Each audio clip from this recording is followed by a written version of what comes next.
When Marcus originally invited me to speak here today, I knew it would be an auspicious week because it's my birthday on Tuesday. Thank you. But I didn't quite realize how auspicious today would be.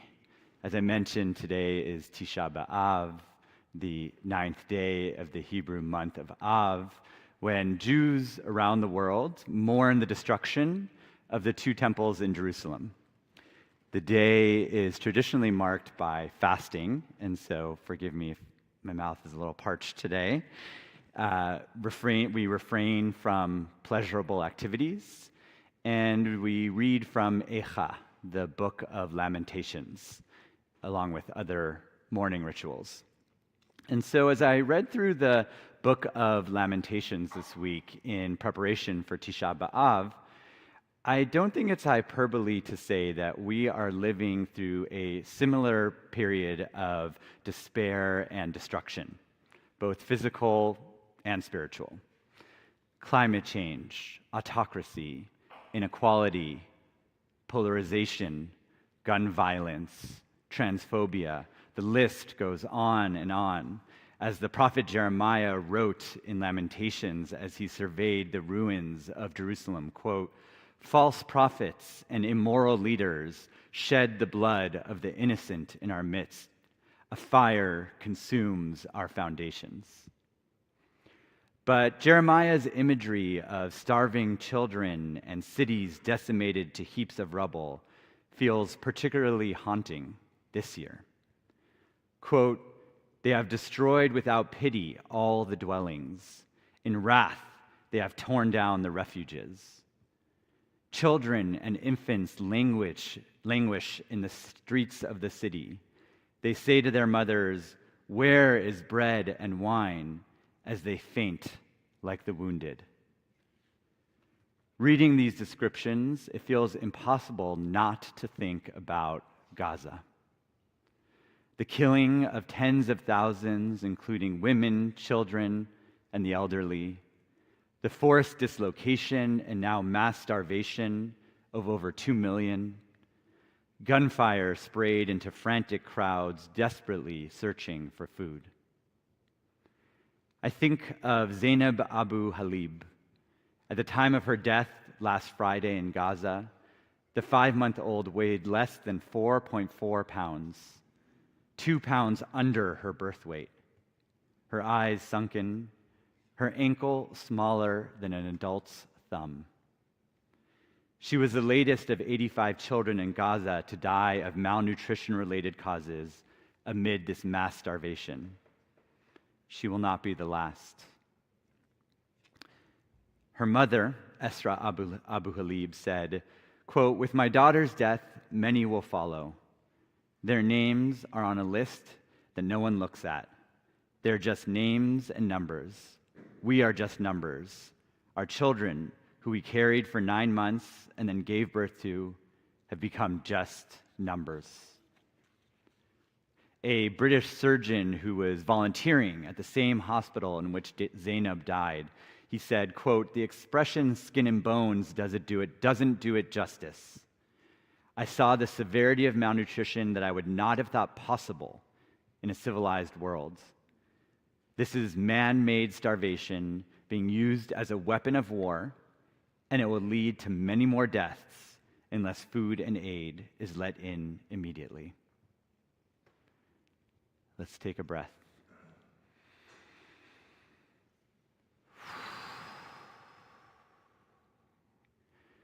This may be hard for you to hear, and it's certainly hard for me to talk about. As an ardent Zionist whose family has lived in Jerusalem for 8 generations, as someone whose father and 3 brothers live there, and who has lived there myself for stretches over the past few decades, as someone who has worked for years at the U.S. Defense Department and U.S. State Department on Israeli-Palestinian peace negotiations, and at a time of intense polarization on this issue, I worry about how my words will be parsed. I worry about saying the wrong thing, especially in a community where I'm a guest. I speak as a Jewish spiritual leader, but also as a human being. So I ask for your compassion today as I try my best to rise to what this moment demands. We can argue about whether the death toll in Gaza is 30,000 or 80,000 or maybe even twice that amount, and what percentage of those people are Hamas terrorists. We can argue about how much aid is being stolen by Hamas to fund their attacks on Israeli civilians. We can argue about the strategy of the current Netanyahu government and whether that will help bring the Israeli hostages home, or even if that is the current government's goal anymore. We can argue about the extent of the food scarcity and whether we'll be seeing mass casualties from starvation in days or in weeks. We can argue about the UN's competency in distributing aid. We can argue about whether the current situation satisfies international law's technical definition of genocide, or if it's just an atrocity and a war crime. Those arguments are all worth having, but what is beyond argument is that what is happening now in Gaza is an abomination. It's absolutely antithetical to Jewish values and human values, and it must end immediately.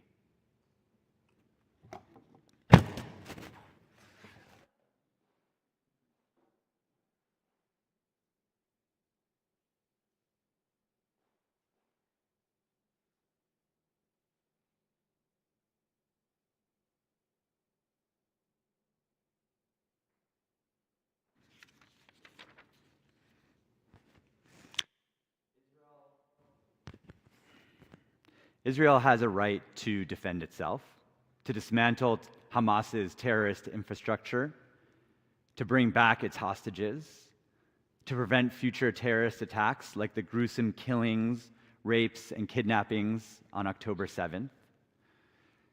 For the past 2 years, I've tried to be very nuanced in my critique of the Israeli government and attempted to be even-handed in blaming Hamas and other actors in perpetuating this travesty. But as Israel's relentless assault on Gaza nears its 3rd year, its reckless conduct has crossed the line into unconscionable depravity. Israel is not fully to blame for the dire situation in Gaza right now, but we must reckon with the ways in which it is. It is a stain on the legacy and moral conscience of the Jewish people, and those of us in America bear responsibility for how our government has and continues to perpetuate it. The Jewish sages teach in Eicha Rabbah, which is the rabbinic interpretation of the Book of Lamentations, that the destruction of the 2 temples was brought on by moral failings of the people, and that Tisha B'Av today is a time for both kin'ah and tochecha, to lament our horrid reality, but also to be accountable for how we got here. So did the ancestors, and so must we. In the opening chapters of Eicha Rabbah, Rabbi Levi teaches a story to explain the downfall of Jerusalem. His analogy is of 3 people who sit by quietly while their friend descends into complacency, recklessness, and disgrace. Let us learn from those ancestors and not be those silent friends. I believe that future generations will look back on this moment and see it as a consequential turning point in history. Our grandchildren will ask us, "What were you doing while the children of Gaza starved to death?" So on this day, when Jews around the world reflect on the spiritual decay that led to the destruction of the sacred temples in Jerusalem, let us explore what led to their collapse and what we might be able to learn to apply to our current moral crisis. The Talmud, which is the early compilation of rabbinic wisdom, teaches that the first temple was actually destroyed because of the sins of idolatry, sexual exploitation, and bloodshed. And the second temple was destroyed because of sinat chinam, which is often translated as baseless hatred. To quote the Talmud, the parallels of these sins teaches that sinat chinam, of baseless hatred, is equivalent to idolatry, sexual exploitation, and murder. So how is baseless hatred worse than the three cardinal sins? The rabbis and sages have offered their own elaborations to help us understand what would be so egregious so as to upend the very foundations of our society. I'll offer a few here to help us make sense of what's happening in our world today, in Gaza and beyond. As you listen to these examples of moral failing, it might be easy to attribute them to the other side, to other people. Perhaps you've been condemning the violence in Gaza all along, and that gives you a sense of moral superiority. But I invite you to dig deeper, to open your heart, and see where perhaps you might have exhibited these different valences of baseless hatred, whether related to what's happening in the Middle East or perhaps in your own lives. One definition of sinat chinam that really resonates with me right now is the sin of indifference. I think of the line from the Talmud that says, quote, "Whoever is able to protest against the sins against the world and does not, they are seized for the sins of the world." When the Israelites were attacked by their mortal enemy, the Amalekites, the Torah says that they were karcha baderech. They were attacked on the way. But the mystics teach that karcha, that word karcha for on the way, it actually comes from the word kar, which means cold. That the grave impact of the Amalekites is not that they attacked the Israelites, but that they made us cold and indifferent. That our trauma of being victims made us numb to the suffering of others. Israel, in this reading, sinat chinam isn't hatred through active aggression, but rather through passive apathy. It's the kind of hatred that comes from not caring, from insulating oneself from others' pain, especially when that pain is politically inconvenient. When we see images of Gazan children and starving and say, well, it's Hamas's fault, if only they would release the hostages, that's not only moral bankruptcy, as if saving 23 hostages justifies starving 2 million people, but it's also a spiritual numbness, a refusal to feel. In this view, the temple was destroyed not because the people fought, but because they stopped feeling. They stopped seeing the divine image, the tselem Elohim, as we say in Hebrew. They stopped seeing the divine image in the vulnerable, even in the enemy. The divine spirit cannot dwell amongst a people who refuses to make space in their hearts for others' suffering. As Noor Abdul Latif, a poet in Gaza, wrote last month, "If I must starve, let it be while I still cradle my child's hope, not as a number lost in footnotes. Let the sea carry my name to shores that forgot my people, and let the wind whisper, she fed love when bread was gone." Silence in the face of mass starvation, especially when caused, even in part, by Jewish power and American enablement, repeats the sins of the Second Temple generation. We must heed the guidance of Rabbi Abraham Isaac Cook, the brilliant mystic and first chief rabbi of British Mandatory Palestine, who wrote, quote, "If the temple was destroyed by baseless hatred, it will be rebuilt through baseless love." Some of the Jewish mystics define sinat chinam to include what they call exclusionary love, the kind that reserves dignity and empathy for one's own tribe or sect or nation. In this frame, the people of the Second Temple period didn't necessarily hate each other maliciously, but they narrowed their circle of moral concern. They loved their neighbors, their ideological allies, their friends, their co-religionists, but not those outside their faction. Today, many, including me, weep for Israeli pain, and rightly so. But when that empathy stops at the border, when Gazans are treated as disposable, when we justify collective punishment as ministers in the Israeli government have been doing, we are committing a form of sinat chinam. As Palestinian poet Hibu Abu Nada wrote before she was killed at home in Gaza by an Israeli airstrike, "This is another age of ignorance. Cursed are those who divide us in war and march in our funeral as one." Caring about Israelis and Palestinians is not mutually exclusive.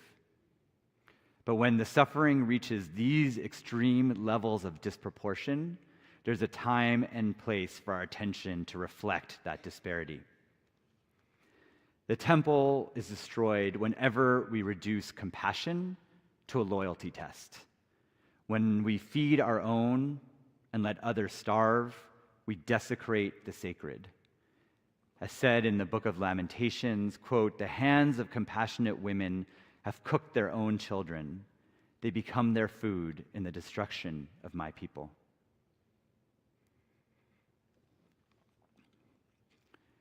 The Talmud teaches that, quote, "Jerusalem was destroyed because people judged each other according to the letter of the law and not beyond it." This teaching reframes sinat chinam as what I call legalistic righteousness, the sin of being technically correct but spiritually dead. We are in a fog of war, and it's important to question terminology and sources and facts and accusations. But when we argue about whether Israel's behavior technically constitutes genocide, or when we dismiss a New York Times article about the mass starvation because it was accompanied by an inaccurate photograph, we are missing the point. We transition from being discerning news consumers to being ideologically blinded, closing ourselves to uncomfortable truths that challenge our preconceived worldviews. For those of us who have deep love for the state of Israel, and I count myself among them, it can be hard to critique its actions when it's being subjected to so many double standards, biased news coverage, and even anti-Semitic tropes. But we are at a turning point. Stalwart allies of Israel who've been giving Israel the benefit of the doubt for the past 2 years are now standing up and saying, enough. So are many Israelis, hundreds of thousands of whom are taking to the streets to protest the inhumane actions of the Netanyahu government, which are neither making Israel safer nor securing the release of the hostages. I feel no joy, but also no choice in adding my voice to the rising chorus of Zionists who are saying, enough. I think of a teaching by the 19th century Jewish mystic, Rabbi Mordechai Yosef Leiner of Ishbitz. He teaches that people are often come to hate each other not out of malice, but out of fear. Fear that the other's truth will invalidate their own. Our certainty that we are right may itself be the sin. The temple is destroyed when moral clarity becomes a bludgeon rather than a doorway to humility. We must see Palestinian children not as statistics or future threats, but as sacred beings, worthy of bread, water, safety, life. And that doesn't have to be in conflict with the love of Israel. I'd argue that a love of Israel, in fact, demands that clear-eyed view. Indifference, tribalism, certainty, In all three interpretations of Sinat Chinam, the message is the same. The foundations of society weren't destroyed by people who thought they were evil. It was destroyed by people who thought they were right, but failed to see the other as holy. Each time we look away from the starving, justify their suffering, or recoil from our own moral discomfort, we reenact Sinat Chinam. Usually in my sermons, I end by inviting everyone to pair up and share on a prompt related to these teachings. But honestly, these days I find that there's too much talking, too many words that are distracting us from feeling. So instead, I'm going to invite us just to sit in quiet for a few minutes, a silent vigil in which we refuse to look away, to numb out, to justify, and instead, we just grieve, we witness, and we feel as an act of resistance. So I invite you, if you feel comfortable, to close your eyes or soften your gaze and join me in a moment of silence.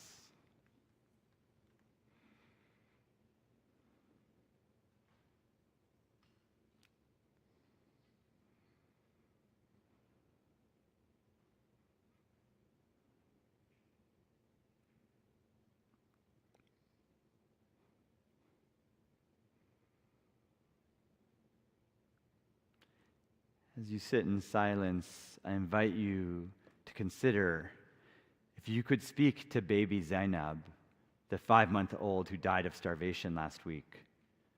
What would you say to her? Imagine holding her fragile, lifeless body in your arms. Let go of what political opinions might need to flow from feeling those feelings, and just allow yourself to feel.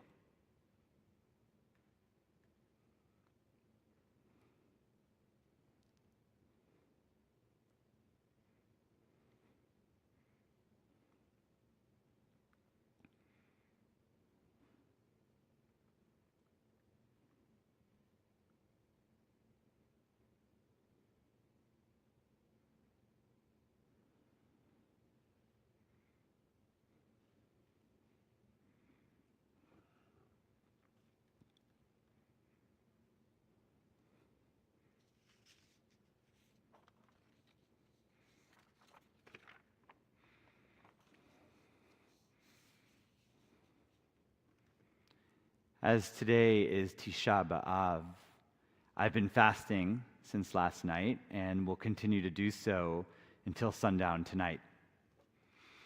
Fasting may or may not be in your spiritual practice, but you might consider taking upon yourself a fast sometime this week as an act of spiritual accountability, as an act of solidarity with those in Gaza for whom fasting is a forced necessity, as an act of refusing to look away from the suffering, a visceral way to feel that pain in our bodies. You might choose to read the names of the 18,500 children killed in Gaza since October 7th, together with the names of the Israelis who were killed on October 7th and those still held captive. I invite you to take some time today to donate to reputable organizations that are delivering aid in Gaza.